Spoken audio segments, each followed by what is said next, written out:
Bonjour à vous.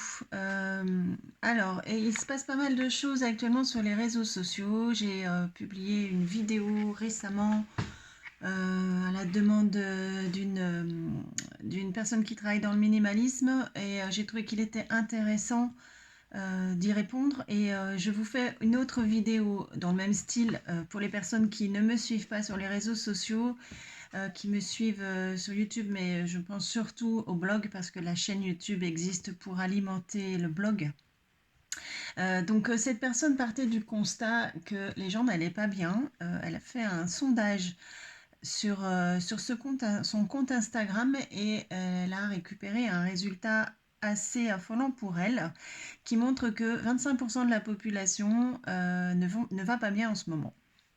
Voilà, et en fait, elle orientait sa communauté vers mon compte Instagram pour avoir des conseils psy. Voilà, donc c'est suite à ce commentaire, enfin cette publication que cette personne a faite que j'ai republié quelque chose là dans l'instant sur les réseaux sociaux et j'avais envie également de le publier sur le blog parce que ça me semble important.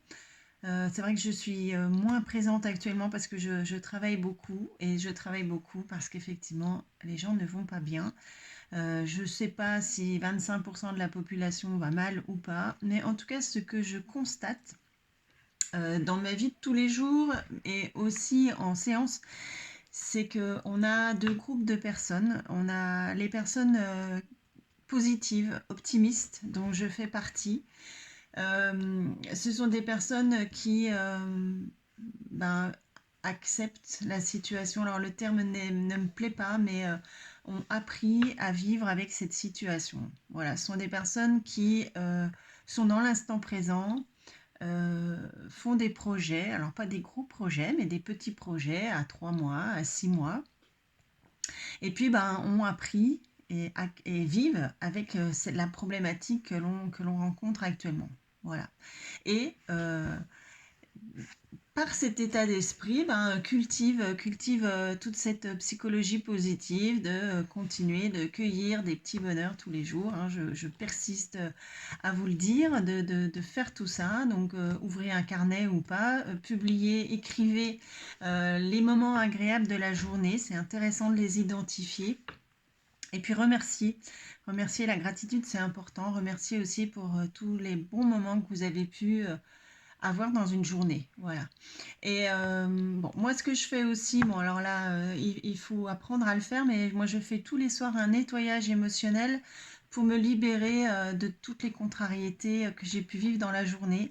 Et je pense que je vais être amenée prochainement à organiser un atelier psycho sur le nettoyage émotionnel pour vous apprendre à faire ça et que vous puissiez chacun le faire individuellement tous les soirs. Voilà, donc ça c'est la première partie de personnes qui va pas si mal, qui s'organise, qui s'adapte et qui avance dans ce contexte. Et j'ai envie de vous dire que les personnes qui ne vont pas bien, eh bien ce sont des personnes qui sont nostalgiques, qui se réfèrent constamment au passé, à leur vie, à ce qu'elles vivaient avant cette crise et qui eh bien, sont dans l'attente, dans l'espoir et dans la frustration. Voilà. Et à partir du moment où on est dans l'attente et où on n'a pas ce qu'on attend, eh bien, on va mal. Voilà. Et en plus, ce contexte est compliqué parce que plein de choses nous échappent. On n'est pas expert et on a du mal à comprendre tous ces mécanismes, tous ces protocoles, à donner du sens. Voilà, c'est compliqué. Et en plus de tout ça, eh bien, euh, on n'a pas la main. On subit. Si on attend, on subit la situation. Donc vivre avec et se projeter et avoir des envies, écouter ses besoins, mettre en place des actions dans le futur, eh bien, c'est la meilleure façon d'avancer et d'aller mieux. Voilà.